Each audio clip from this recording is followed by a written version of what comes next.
So do you ever, ladies ever leave without earrings? And you're like, shoot. I didn't hear my ears. So, Go ahead, Tio. I just want everybody to know the restrooms are actually in the back. If you have to go, Art Devin was good enough to give us this room, so thank you to the city manager. We appreciate it. We do have a sign-in sheet in the back. We'd just like to figure out how many folks came. Let's see. My note from John says recognize elected officials. So we have Jerry Marks from Arvada District 1. We have John Marriott from Arvada District 3. We have Lorraine Anderson from RTD. Who else am I missing? I think that's all. And then we have, let's see, Laura Woods, candidate in Senate District 19, and Lang Sias, also candidate in Senate District 19. And of course, this is Senator Irene Aguilar from, I'll get this right, Senate District 32. Right, and so I am T.O. Owens, CLRC Citizens for Livable Ralston Community President, and we're thrilled to have everyone here. 3 years ago, when we sat at the Ralston Road Cafe and said, what could we do to have a bigger impact in Arvada? And Shelley, Koch, and Lorraine said, organize. We had no idea that we would ever come to this, so it's fantastic. And with that, what we'd like to do today is the senator's going to talk about her bill. And then, so that's Senate Bill 16. And then we have some folks here from First Choice. They'd like to talk about the impact of that bill, and then we'll take questions from the audience after that, if that's okay. Sounds awesome. Great. So please. Thank you. So I want to thank you for inviting me, and I'm really impressed with the turnout on a Sunday afternoon. I'm glad it's not bright sun out, because I'm sure half of you would have stayed home. But I want to tell you a little bit about myself to help put this into context. So right now in the state Senate, I serve as Assistant Majority Leader. I'm like number 4 on the list, being of who gets shot and then who becomes the next leader. I'm number 4. And I chair the Senate Committee on Health and Human Services. I'm also on the Committee of State Veterans and Military Affairs. I am one of the 4.3 senators who represent the city and county of Denver. I represent sort of the southern portion of Denver. Before I became a senator, I was a primary care internal medicine doctor, and I worked for 23 years at Denver Health and Hospitals at their Westside Family Health Center on 11th and Federal, doing primary care internal medicine for some of our most vulnerable citizens in Denver. And people always say, how did you go from being a doctor to being a senator? And I always like to show them this slide. So one of the great things about working at Denver Health is that every 2 weeks I got a paycheck. I had no idea what people did at the front before they came to see me. So I really had no idea how healthcare was financed or paid for in the United States. It's pretty naive. And in 2007, I joined something called the Colorado Developmental Disabilities Council. I joined them because I have a 19-year-old daughter who is fully disabled. She has cerebral palsy, she's developmentally delayed, she has seizures, and she has cortical visual blindness. And I wanted to know, what is a safety net like for people like my daughter, because statistically, she's pretty healthy. She's gonna outlive me. And so I wanted to know what was gonna be left for her when I left. So I joined this council, and while I was there, Governor Bill Owens the legislature created something called the 208 Commission, or Blue Ribbon Commission on Healthcare Reform. And he and Governor Ritter added on to it, they put in 24 commissioners. And they said at that time we had 500,000 uninsured in Colorado, and they said, how can we redesign healthcare in our state to control costs? And at that time we were spending about $31 billion a year. So this is 2007. Estimates for 2014 are $46 billion a year on healthcare, state of Colorado alone. So how can we control costs and cover more people? And before the Affordable Care Act, actually we had gone from 500,000 uninsured to 850,000 uninsured. And so these 24 commissioners put out RFPs, and we're going to look at 4 different ideas for how to redesign healthcare in the state of Colorado and get them priced out. And then they said, let's have some advisory boards to tell us the impact of these plans on different populations. So they had one for rural communities, they had one for business owners, they had one for providers, and they actually had one for vulnerable populations. And I applied to be on the vulnerable populations one because of my daughter, who's developmentally disabled. And that was when I first saw this data, which shows you that the United States spends almost twice as much as any other developed developed country in the world on health care. Yet we are the only country that does not guarantee access to health care to everybody in our country. And so this is 2011 data. I think the number for 12 was closer to $9,000 per person that we spend in the US on health care. And the reason I have this red thing here is most people get their health insurance through their job, and employers get a tax deduction for that. So the US is actually giving up several $1 billion worth of taxes to help us purchase our insurance. And that averages out to about $1,000 a person. So our government, like on Medicaid, Medicare, and all its employees, spends $4,000 per person in the US on healthcare already. With the tax deduction, I think you could easily say they spend $5,000 per person. And if you look at $5,000, other than Switzerland, all these other countries, even public and private together, provide access to healthcare for everybody without anyone paying anything more out of pocket. And so I saw this, and frankly, it made me angry, and I'm still angry. I don't know if I'm nervous now because you're here because of looking at this slide, because I worked at Denver Health, and I saw people that were not like the people you would think. I saw women whose husbands had left them. I saw people who had good jobs and lost their job because of sickness, and now we're at Denver Health. And then I saw people who had low-paying jobs, and my patient who I always think about when I think about why am I at the Senate, why do I still do this to myself? Because as my husband says, I work twice as hard and I make half as much. And I was working half-time as a doctor and I still make half as much. But anyway, is because of this one patient who had diabetes, first came to see me, she was about 42, working as a secretary in an office, and didn't have insurance, common thing.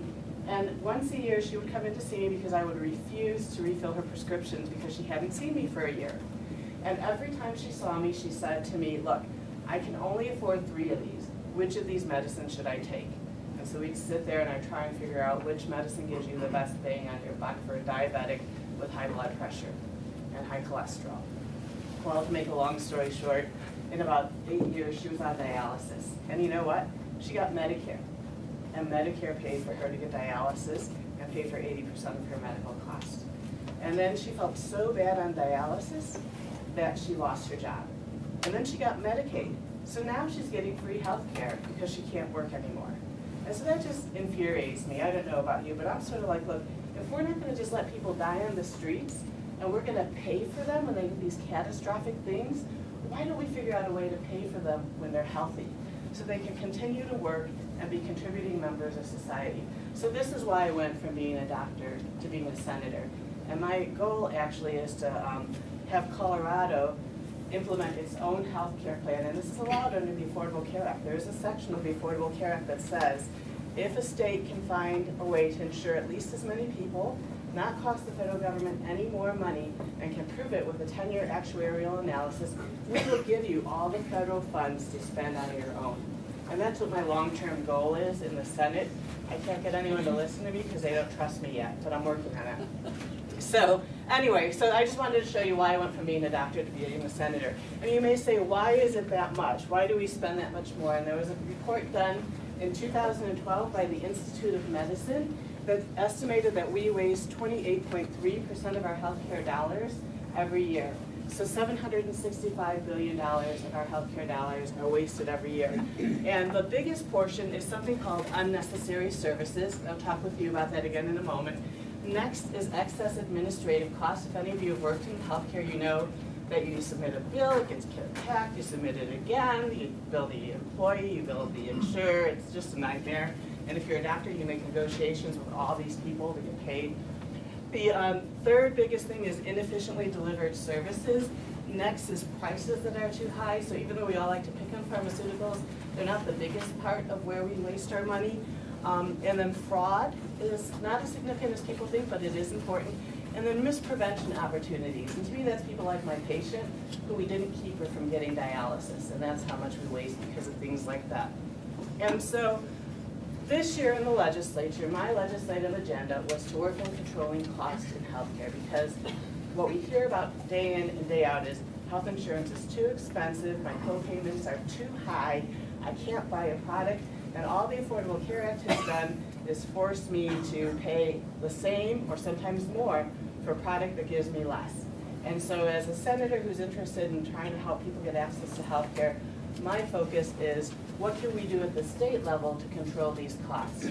And next week, I'll be introducing a bill to create a commission of 12 people who all work in the healthcare industry to meet on at least a monthly basis to hear evidence-based data about what we can do to control costs and to make recommendations to private businesses, to individuals, and to the state legislature about what we can do to control costs. So that's my real passion and goal right now, because until I can talk everyone into letting me take over the whole healthcare system, that's what we got to work with. So, but this year I am working on these things as well, and let me show you the things I'm doing. This is a picture of how physicians have grown over time and how administrative costs have grown. And if any of you work in the medical field, you've experienced this. So I want to tell you about one bill I'm running. It's Senate Bill 159, and it's about the Clean Claims Task Force. So when you bill a procedure, you put down a procedure code, and you send that to the insurer. The insurer says, we pay for that or we don't, and they might kick it back to the provider. The provider changes it and sends it back to them. The insurer says, you're good, or says, nope, not right, sends it back again. And those are called claim edits.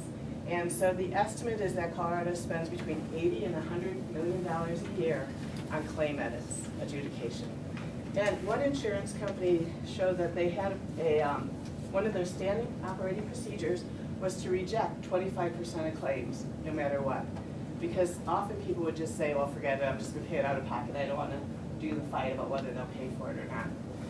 So in 2009, we passed a piece of legislation that asked a bunch of people to sit at a table and come out with one set of claim codes so that you could just bill and get paid, get rid of all that administrative intermediary. And so they came together. They had hoped to build on the work being done at the federal level, but the federal people were doing it voluntarily, and they fell apart.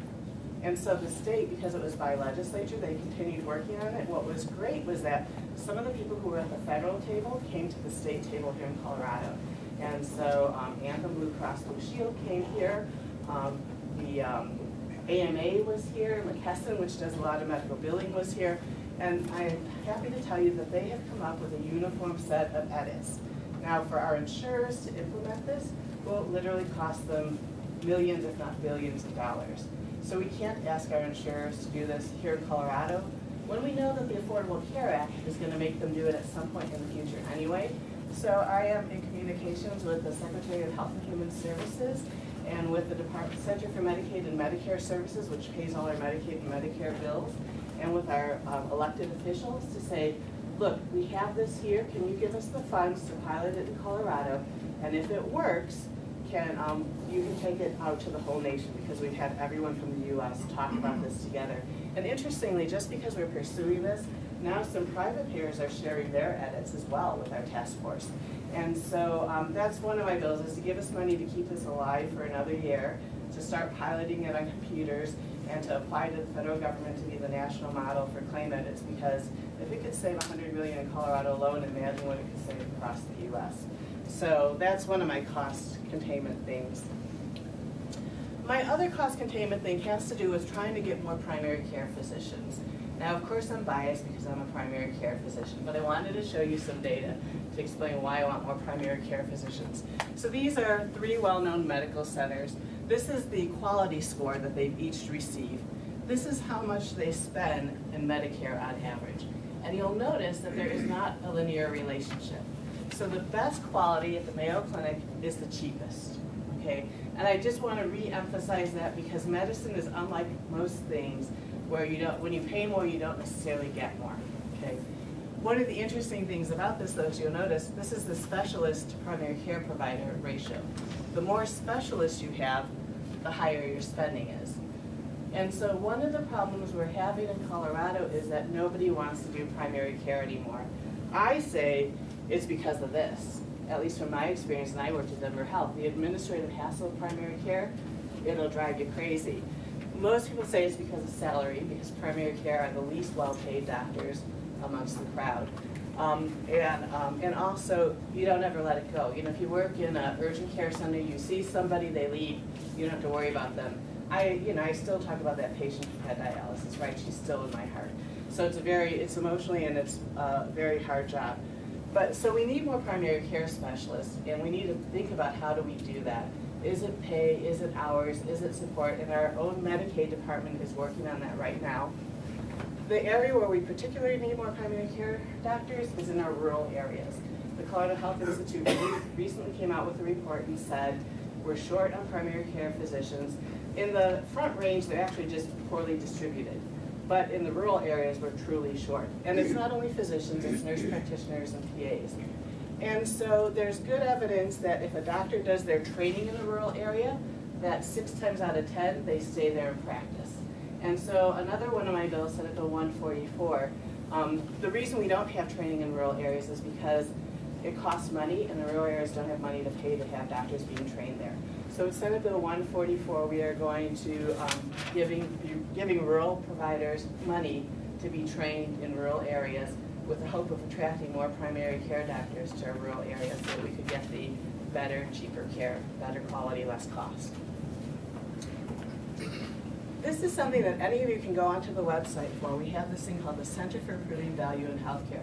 And that 208 commission, while they didn't end up implementing anything, they actually recommended something very much like the Affordable Care Act, where everybody had insurance, the poor people had Medicaid, and then they also recommended a number of things to start looking at controlling costs.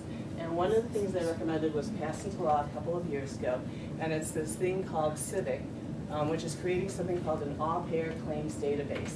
And this is a place where every insurer gives all their billing information to this organization, and they collate it, and they've just started publishing reports. And so this is what this center has found in Colorado. Each of these represents a different hospital facility. And this is how much the average knee replacement costs in each of those hospital facilities. So you can see that if you went to one facility, it might cost $15,000. If you went to another one, it might be $60,000. They're all doing a knee replacement. They all have orthopedic surgeons doing it. They all have post-operative rooms. But that's the variation in prices in Colorado. So this is Colorado data. Now look at this. This is the difference between what private insurance pays, what Medicare pays, and what Medicaid pays. So if any of you have heard people with Medicare say, I can't find a primary care doctor, this is why. Because frankly, let's look at simple pneumonia. If you practice and you get $5,000 for seeing a Medicare patient with simple pneumonia, but you get $7,000 if you see a private patient, who are you going to see? I mean, the numbers are simple. Anyone can do that. And so this is why we're having trouble with Medicaid and Medicare. And what's interesting is on the western slope, I don't know how many of you heard about Mesa County, but it's really groundbreaking what they're doing there. One of the things they're doing is the insurer, Rocky Mountain Health Plans, collects all the money, and they pay the doctor the same, no matter what the insurance rate was. So there's no incentive for the doctor to discriminate between patients based on their payer. Now this is even within private insurance. So all of these are private insurance. And these are the different rates these private insurers get to do these procedures. And the reason why is that every insurer negotiates with providers for their rates. And when they negotiate, if they're a huge insurer like United, they'll say, well, if you negotiate with me, I can bring you 100,000 lives. And so the hospital will say, okay, we'll give you $19,000. But then you're a small insurer like the new one that's being started, Colorado Health Act. And they'll say, well, we don't know how many people we'll have. And they'll say, okay, well, we're going to charge you $42,000. Same hospital, same doctors, same providers, different negotiated rates. So this is one of those things that keeps me up at night because it just doesn't make sense. I mean, there is no market in healthcare. They're not getting this price because they do a better job. They're getting it because they have a smaller group with which they're negotiating prices. I mean, it's just ridiculous. It has nothing to do with quality. Nothing to do with, not even the premiums. It may be these people are paying the highest premiums. We don't know. It's not correlated with anything. And this is why healthcare is such a mess. And this is part of why our healthcare costs twice as much as any other developed country. So, I wanted you to hear all that to understand where I'm coming from when I explained to you what I was trying to do with Senate Bill 16. And I will start out by saying two things. First, the way I introduced it was wrong. it was unfair to First Choice to say, if you're not part of a hospital, you can't exist. And I've actually learned a lot in all this time it's taken to try and get this bill passed. The second thing I want to say is that I was very impressed by the provider who came to testify from Colorado Springs. He was a retired military man. I'm like, oh shoot, you bring a military man? That's going to kill me. But anyway, he's a very good doctor. He seemed to be very impressive. So I want to start with that. And so I want you to think now about Senate Bill 16, because where I'm taking it to is about an emergency room that's attached to the hospital versus an emergency room that's not attached to a hospital. Okay? So remember how our presidents, like President Bush used to always say, and nobody goes about healthcare in America, you can always go to the emergency room. The reason he said that is that we have this federal law called EMTALA. It's called the Emergency Medical Treatment and Labor Act. And what this law says is that if you are in an emergency room, you cannot turn anyone away if they're sick and they need your help. You have to, at the very least, talk to them and do a screening. And if it's not life-threatening, you can turn them away. But if it's life-threatening, you have to treat them. And if they need to be admitted to the hospital, because in the past emergency departments were always parts of hospitals, you have to admit them and treat them. You cannot turn them away, even if they can't pay you a penny. So that's why we always said you can go to, we always had access care to an emergency department. It's interesting in medicine for me to see how this has changed. About 4 years ago, I was working in an urgent care clinic at Denver Health, and I had this woman come in, and she had severe back pain. And it was so severe, it was literally driving her crazy. And the thing about back pain is that it actually doesn't kill you.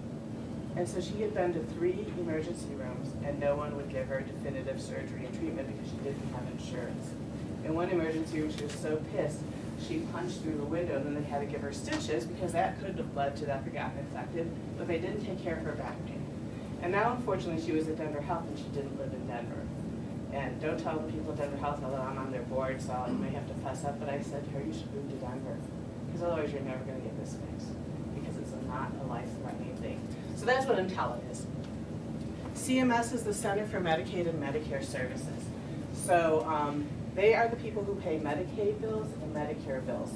And they set the rates for Medicare payment across the nation, and they set the standard for how Medicare will pay things. And what you'll see is that if Medicare does it, eventually private insurance does it. And Medicaid usually follows Medicare. And so they have a lot of power in the healthcare market. On an aside, just because I'm a primary care provider, they disproportionately have specialists helping them determine these rates, which is part of why, historically, why primary care has been underpaid. They're trying to change that now. Okay, so the third thing I want to explain to you is emergency medical care. So when I think about an emergency, and I'll admit I'm biased because I'm a doctor, I think of someone having a heart attack. They're having chest pain, and they need to potentially get the medicine that dissolves the blood clot. If they're unlucky, they may need to have a catheterization, and they may need to have a bypass surgery. So for me, as a doctor, an emergency is something that's really life-threatening. And it requires not just going in to see somebody, but getting a whole continuum of care, all right? The other idea is classic emergency is a motor vehicle accident, right? You get beat up, it's trauma, you don't know what's going on inside your body, and you may need surgery because you've ruptured your aorta. We lost a young cheerleader once, they missed a ruptured aorta on her. That's emergency medical care. So because everybody has to be treated, whether they can pay or not, the Center for Medicaid and Medicare Services gives emergency medical rooms that are affiliated with hospitals something called a facility fee. And this is a supplemental payment to help them support the medical care that they have to provide to people, whether they can pay for it or not. And so it's basically cost shifting inpatient costs to consumers in the emergency department. And so what's at issue with Senate Bill 16 is I want to say that if an emergency room is not physically part of a hospital and a full integrated system, they cannot bill a facility fee. That's what I'm trying to do with Senate Bill 16. And I want to point out to you that right now, Medicaid, Medicare, and TRICARE do not pay facility fees to independent freestanding emergency rooms. So the only people who are paying this are people with private insurance. So I want to tell you about the argument that I know that First Choice has made, which is that they have to support this whole building and keep it open 24 hours a day and 7 days a week. And I want to tell you about Panorama Orthopedics, which supports this building. Now, it's a different business model. Panorama is open probably 7 in the morning till 7 at night, Monday through Friday, some hours Saturday. I don't know if they do Sunday. They have radiologists, they have techs, they have they have the ability to do casts and other things. Panorama Orthopedics does not get a facility fee for anything that they do because they are not a hospital. And secondly, because they can choose who comes there, right? They can say, we'll treat you because you can pay, or we won't treat you because you don't.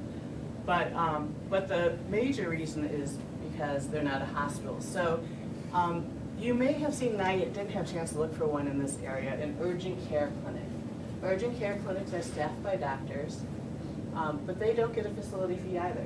They get paid for the work that they do, and that's called fee for service.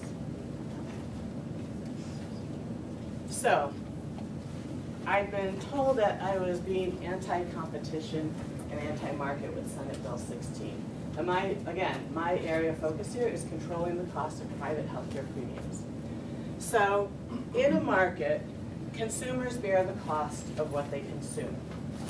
Now, in healthcare, and if you have an insurance card, I'd encourage you to look at it later.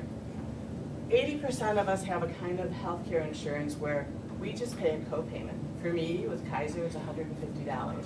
I can go to any emergency room in the country, and all I will have to pay is $150. There are some people who have high deductible health plans who actually have to pay the bill, but that's only 20% of us. So 1 out of 5 have that kind. The other 4 or 5 of us have something where we just pay a copay and we don't have to bear any of the other costs. Now somebody is paying the rest of the cost, right? It's everybody else who's paying for that insurance premium, and your premium is paying the rest of that cost. So I don't think you can apply a market principle to emergency care because we don't bear the cost of the care that we get. Other people bear that cost. The second reason why is because consumers usually on the market, we have transparent information, and we make an informed choice as to where we're going to spend our dollar, and I'm going to show you a fun example of that in a moment. And most people don't really realize that if you go into somewhere that's labeled emergency, that the cost is significantly more than if you go into somewhere that's labeled urgent. And in both cases, you are physically walking into somewhere. So we're not talking ambulances because the independent freestanding emergency departments do not accept ambulances. So if you call 911, you will never be taken to the ER that's right here. You will be taken to a hospital emergency room. Okay? You have to be able to walk in there. And so that's the other thing is that we don't actually really make a choice. We're sick. We see the word emergency. We don't realize it's different than urgent. We choose to walk in there. All right. The second thing, and this is really important, the insurers do not have a choice. So your insurer can decide, like Kaiser, I can't go to Panorama Orthopedics. I signed up for Kaiser Insurance. I have to see a Kaiser doctor. That's the deal I made for my premium. Now, I can go to any ER in the whole country, and Kaiser has to pay that bill. They have no choice. Because what Colorado law says is that if a reasonable man thinks he's having an emergency, the insurer has to pay the bill. The second thing is that, let's say I have United,